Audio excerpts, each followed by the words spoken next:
whenever somebody arrives to his innermost core, he is bound to express it. Every enlightened experience is bound to bloom in 1001 lotuses. When Buddha became silent, when Buddha arrived home, when he knew who he is, he started speaking. His words are his expression. When Meera arrived, she started dancing. Her dance is her expression. Each enlightened person will find a way to express that which has happened to him, because it is part of that happening that it has to be expressed. You cannot hold it, it overflows.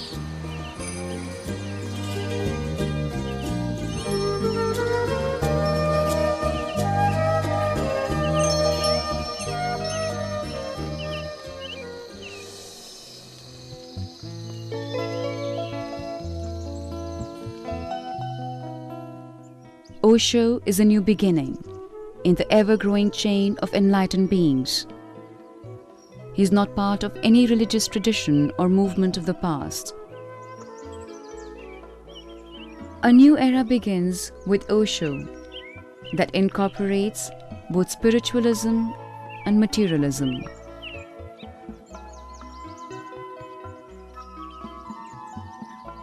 Osho's arrival has ushered the beginning of a new man, a new world, a new age. It is not rooted in any religion or philosophy of the past. Osho is the first ray of religiousness. He is a totally unique, enlightened mystic ever.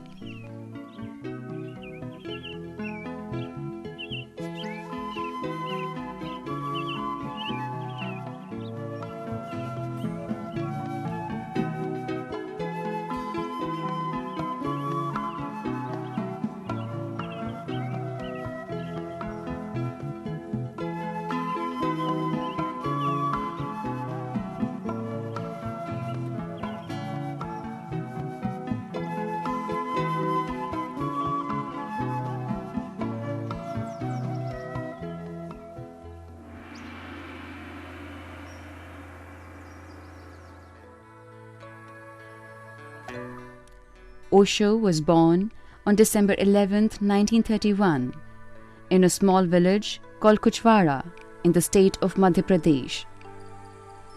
His given name was Rajneesh Chandra Mohan. From his very childhood, he began to show his fearless and rebellious spirit. He was very fond of playing with danger. It was an ordinary matter for him to jump from a height of 100 feet and swim across a boisterous river in the rainy season.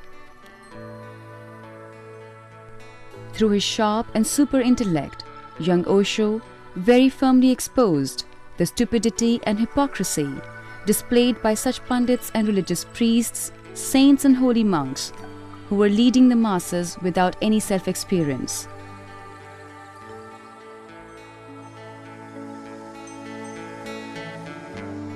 On March 21, 1953, at the age of 21, Osho attained enlightenment, or the state of ultimate awakening.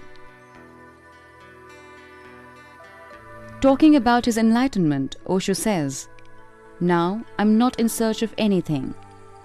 The existence has opened all its doors to me."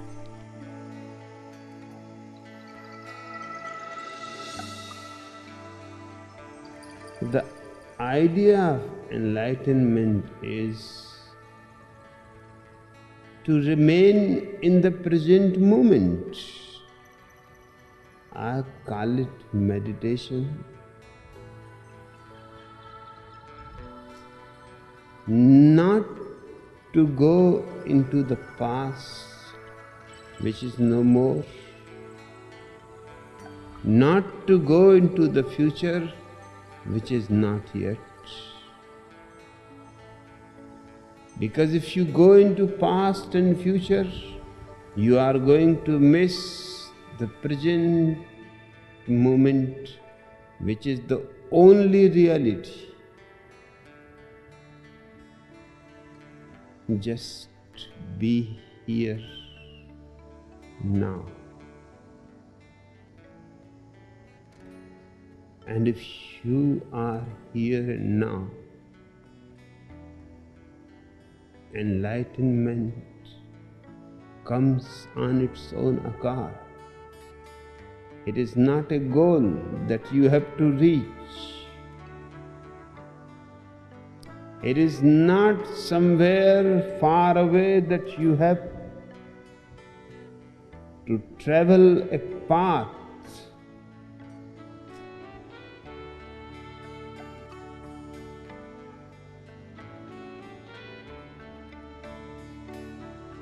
It comes to you, you never go to it.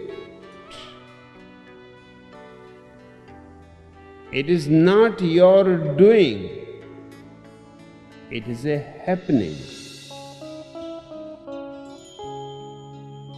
During those days, he was a student of philosophy in a college at Jabalpur. He continued his studies even after enlightenment. In 1957, Osho attained MA degree in philosophy from Sagar University, ranking first in the first division of successful candidates, and was awarded a gold medal. Subsequently, he was appointed as a professor of philosophy at Jabalpur University. By now, he had become very popular among students as Acharya Rajneesh. During the 9 years of his teaching at the university, he travelled extensively throughout India. A multitude of 60 to 70,000 people used to be present in his public discourses. He was creating a wave of spiritual awakening across the country. There was such magic in his presence and in his voice, such fragrance that came as if from the beyond.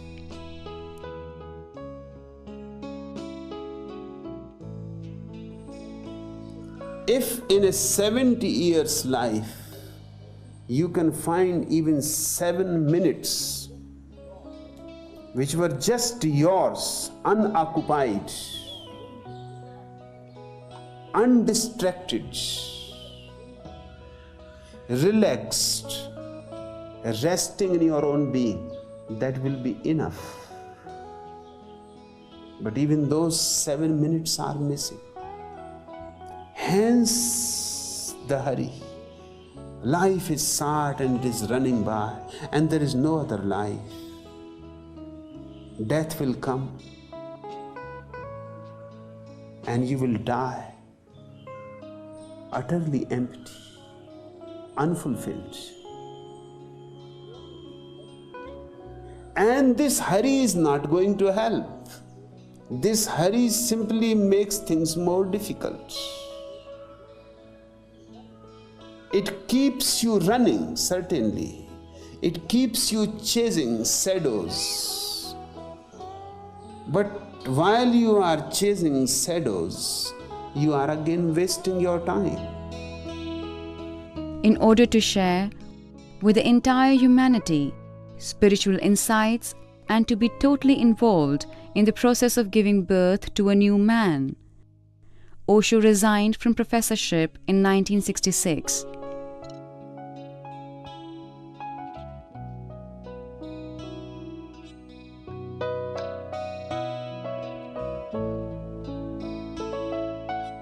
Osho calls this new man Zorba the Buddha, one who knows how to enjoy totally the material life of Zorba, as the Greek character did, and who is also capable of entering into meditation, as did the Buddha.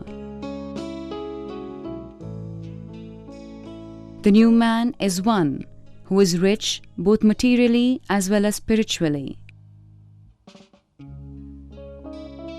Zorba the Buddha is an undivided, total human being. There is no hope for the humanity unless this new man is born.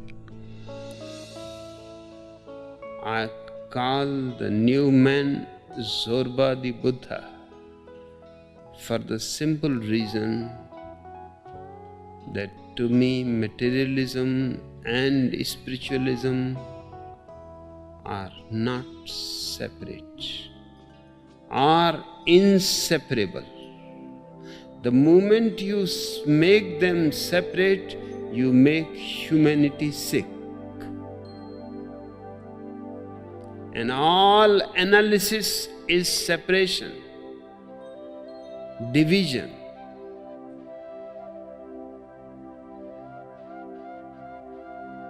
There is no need.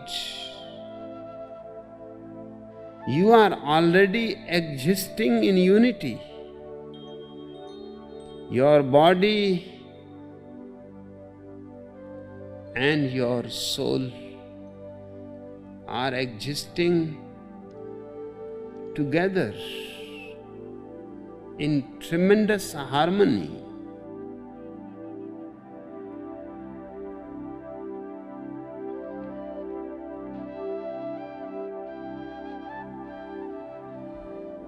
But if you are being told to be against the body, fight the body, control the body,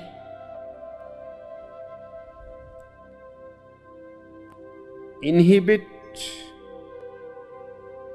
the desires of the body, then naturally you are going to become a schizophrenic, and the whole humanity is in that situation.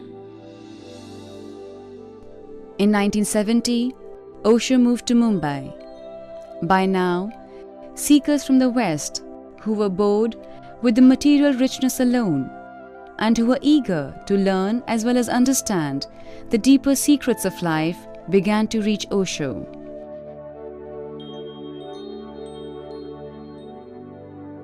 Osho showed them the way of meditation. He pointed out that meditation alone can help give true meaning to life.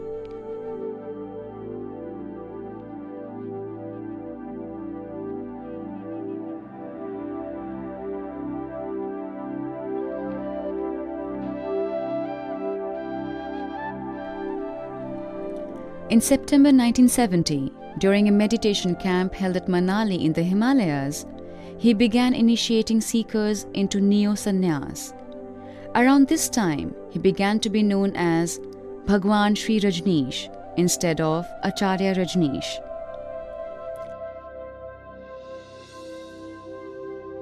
I don't teach renunciation. I teach bring your life energy to the optimum.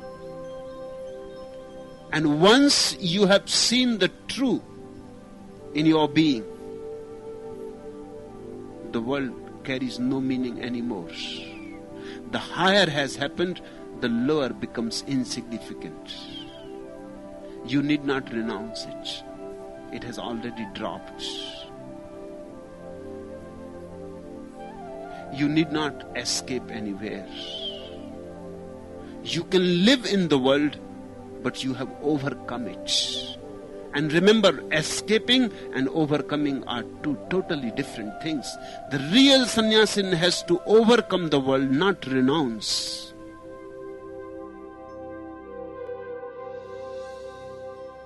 I am in tremendous love with life. Hence, I teach celebration. Everything has to be celebrated. Everything has to be lived, loved. To me, nothing is mundane and nothing is sacred. To me, all is sacred. From the lowest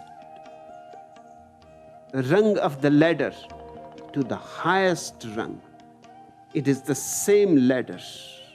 From the body to the soul, from the physical to the spiritual,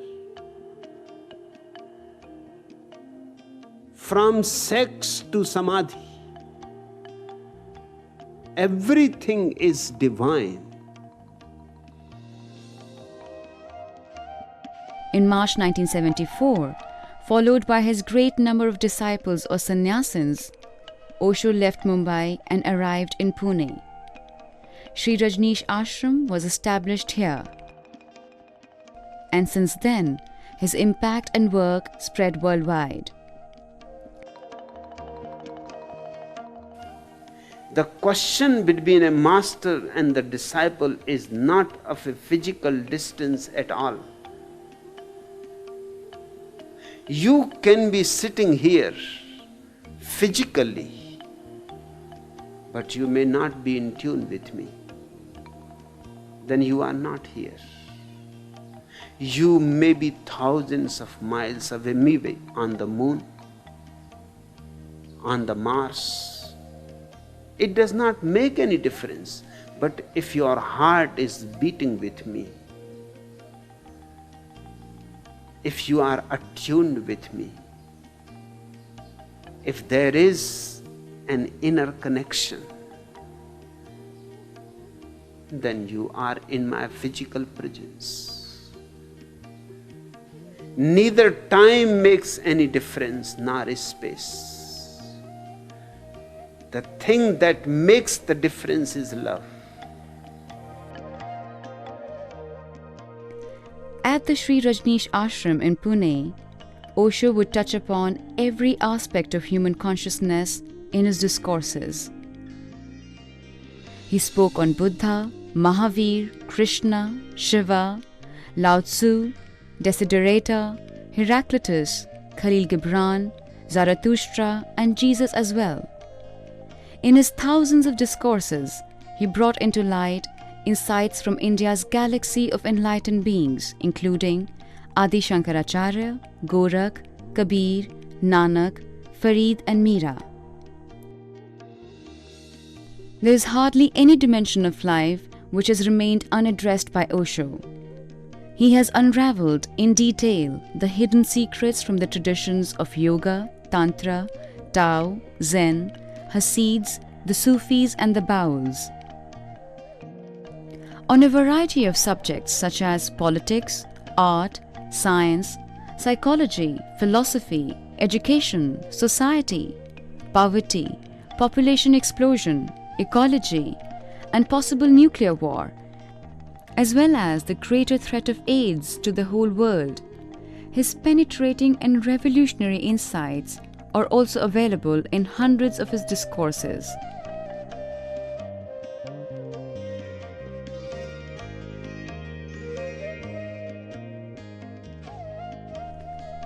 Discourses given to his disciples and seekers are published in more than 650 books and are translated into more than 100 languages. Osho says, "My message is not a doctrine, nor is it a philosophy. My message is alchemy of transformation. It is a science."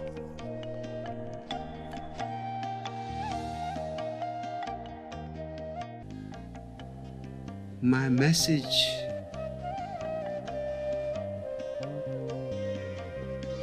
is not something just to be listened.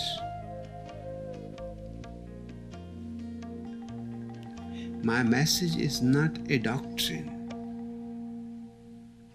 not a philosophy. My message is a certain alchemy, a science of transformation. So only those who are willing to die as they are and be born again into something so new that they cannot even imagine about it right now. So only those few courageous people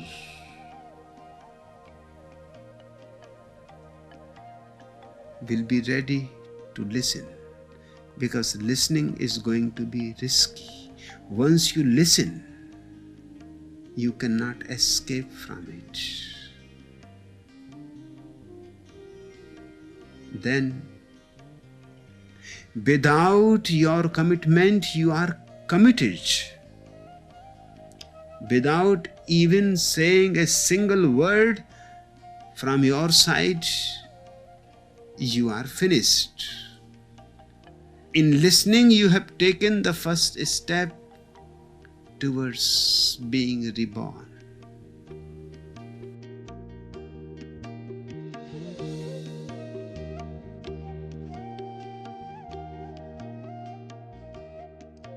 Osho would come out of his residence only twice a day, to give a discourse in the morning and in the evening, for guiding seekers on the path and for initiating into sannyas who are new arrivals.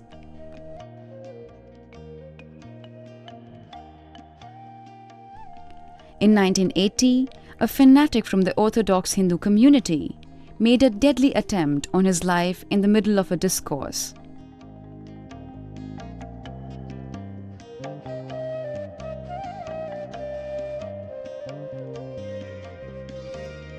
Suddenly, on account of his ill health, he went into silence in the spring of 1981. Later, on the advice of medical doctors, he was taken to America same year in the month of June. Meanwhile, Osho's disciples in America bought 64,000 acres of land in the central part of the state of Oregon and invited him to stay there.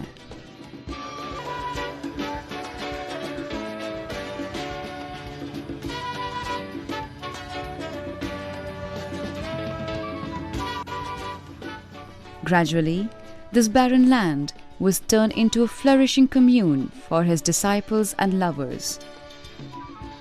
A new man is needed who will affirm life, who will love life, who will love love,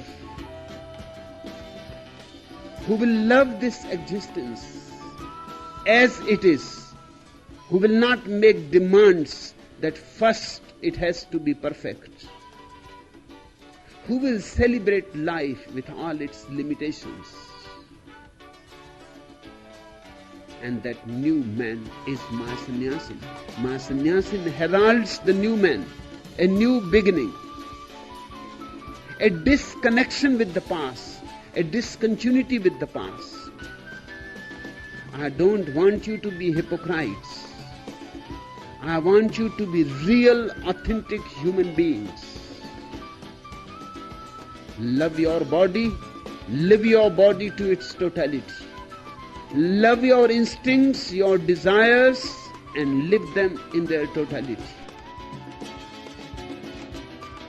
About 5,000 friends working together joyfully and creatively in the presence of their master created an extraordinary city named Rajneeshpuram, which was legally incorporated as a fully established city in the United States of America.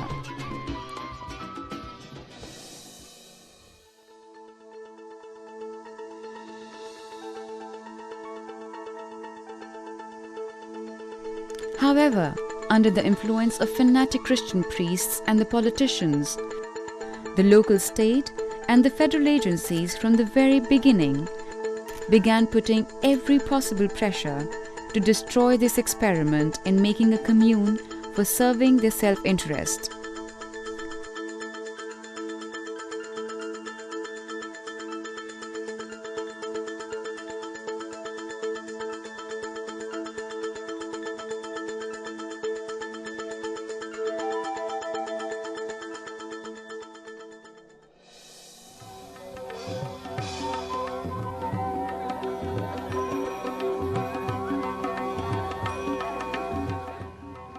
Such as Osho had gone into silence before, he suddenly started giving discourses in October 1984. His authentic and straightforward revelation of the fundamental truths shook even more the very roots of those serving their own vested interests.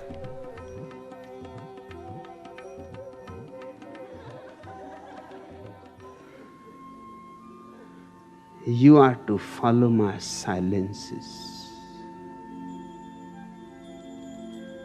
the pauses between the words, the gaps, the intervals. it is in those intervals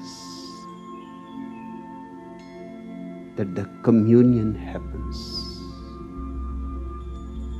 And then you will see the complementariness of the opposites. In those moments, you will see there is no master, no disciple.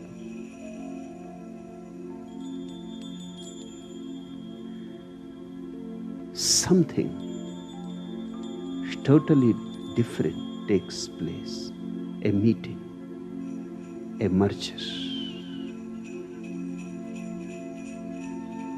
Not unity,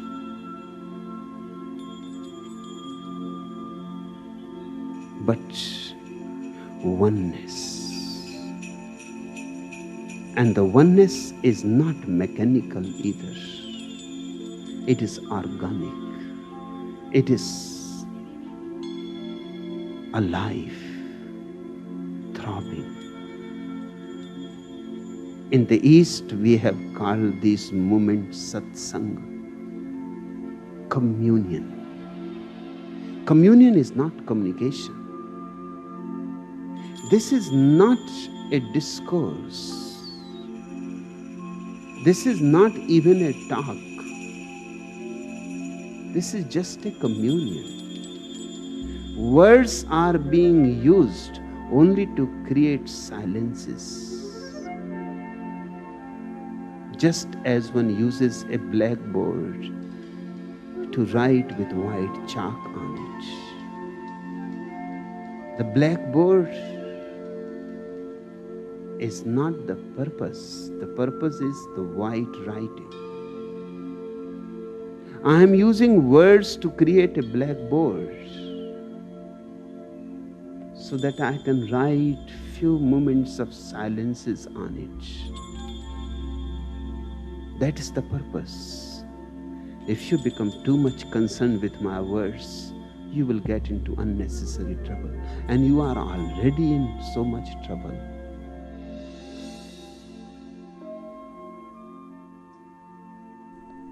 In October 1985, the US government placed baseless charges against Osho of breaking 35 immigration laws. Without producing any warrant, Osho was arrested at gunpoint. For 12 days, the bail was not considered, and he was moved from one prison to another in chains. He was finally brought to Portland, Oregon.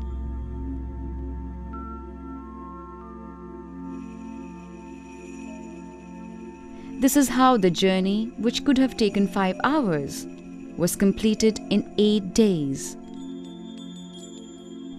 His body was treated very badly in the prison, and this is where Osho was given by the authorities a slow poison called thallium.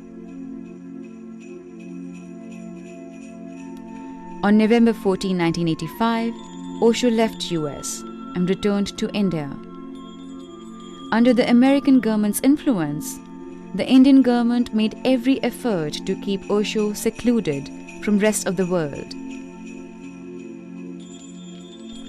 Subsequently, Osho went to Nepal, but there too he could not stay for long, as the permission was not granted by the Nepalese government. In February 1986, Osho began his world tour starting from Greece. And yet again, under American pressure, 21 nations either deported him or did not give permission to enter.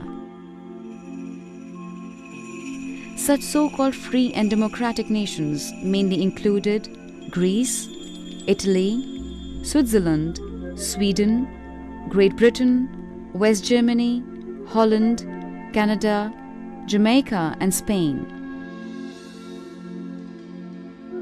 Osho returned to Mumbai in July 1986 and later arrived at Pune in January 1987. He then continued giving discourses. Through his revolutionary views, he began to expose once again the hypocritical ways of the priests, the pundits and the politicians, and the collective conspiracy against humanity. Meanwhile, the intelligentsia and the media in India and around the world began showing an unbiased and positive attitude towards Osho. Whether large or small, almost all types of newspapers and magazines started publishing excerpts from his discourses.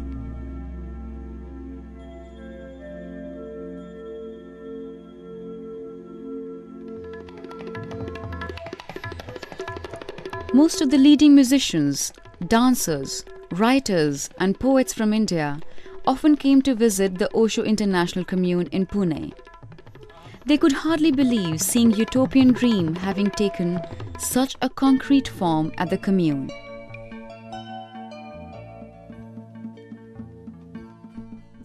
On 26 December 1988, Osho removed Bhagwan from his name.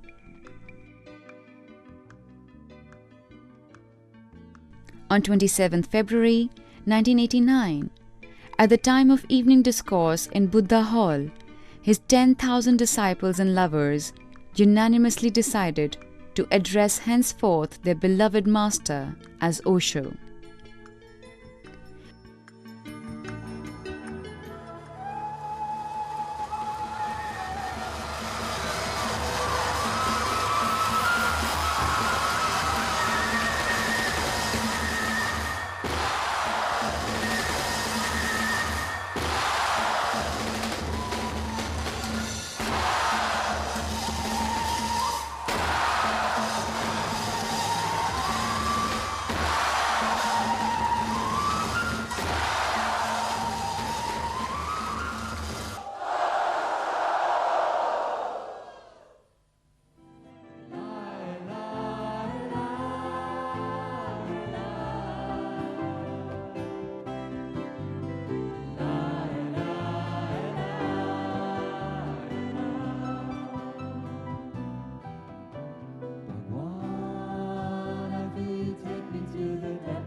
Because of the slow poisoning of thallium and the deadly radiation administered to Osho in October 1985 by the Reagan administration in America, Osho's health had begun declining and weakening.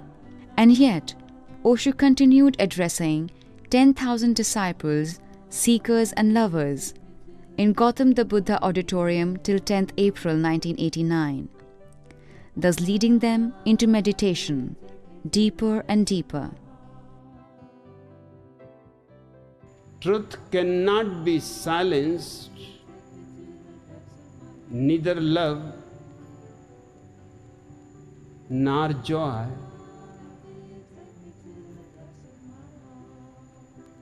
But this is the stupid idea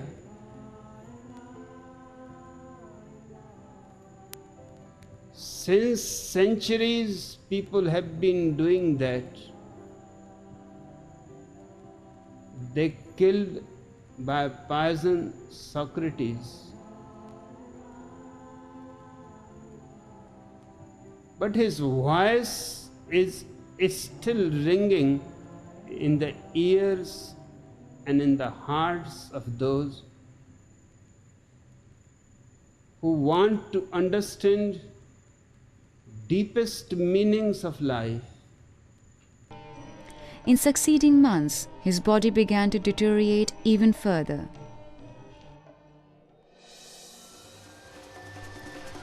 From 17 September 1989 till 16 January 1990, Osho would appear in Gautam the Buddha Auditorium every evening for half an hour in silent satsang. He called this assembly Osho White Robe Brotherhood. On 17 January 1990, Osho appeared in the assembled Buddha hall, greeted everyone with his namaste, and then returned to his residence.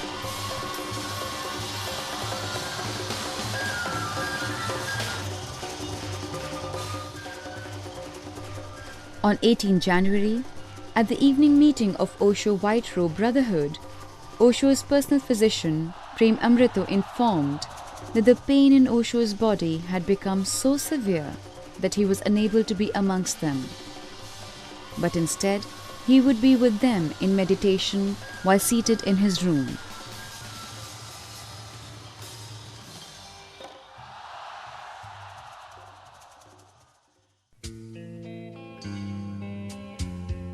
Next day, on 19 January 1990, Osho left his body at 5 o'clock in the afternoon.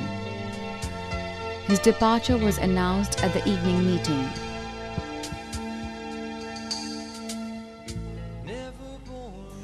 We asked him how we should celebrate his death, and he said, "You just take me to Buddha Hall for 10 minutes and then take me off to the burning ghats."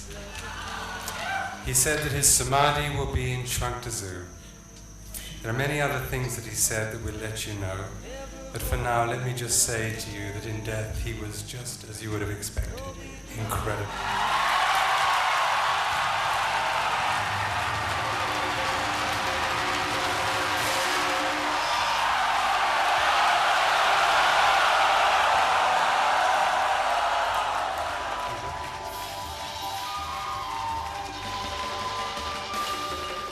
According to Osho's wishes, his body was brought and placed for 10 minutes at the same meeting in Buddha Hall.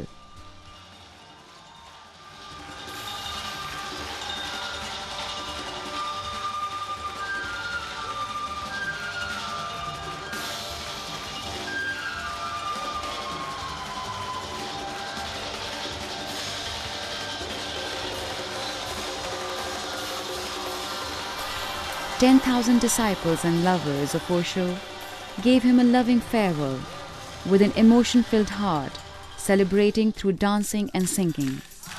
Later, his body was taken for cremation at the burning ghat.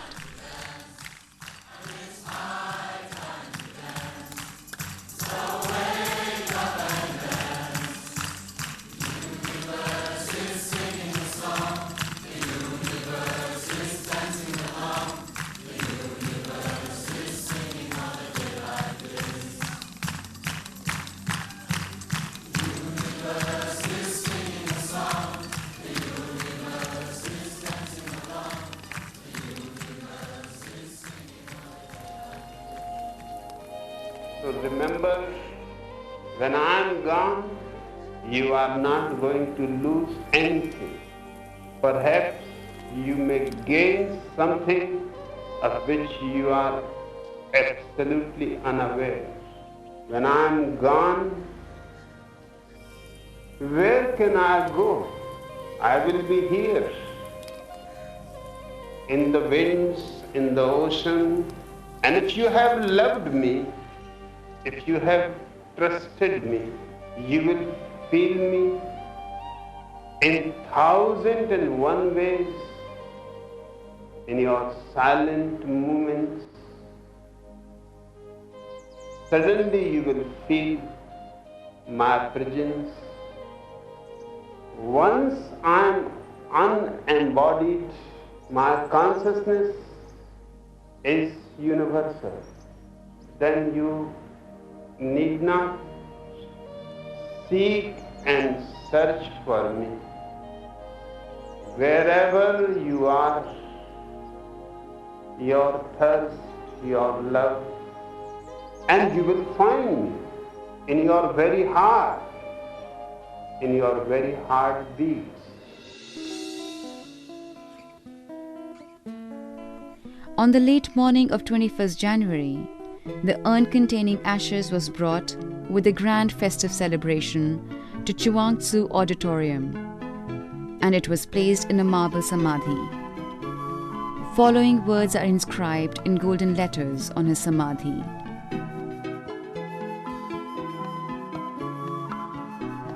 Osho, never born, never died, only visited this planet Earth between 11th December 1931 and 19 January 1990.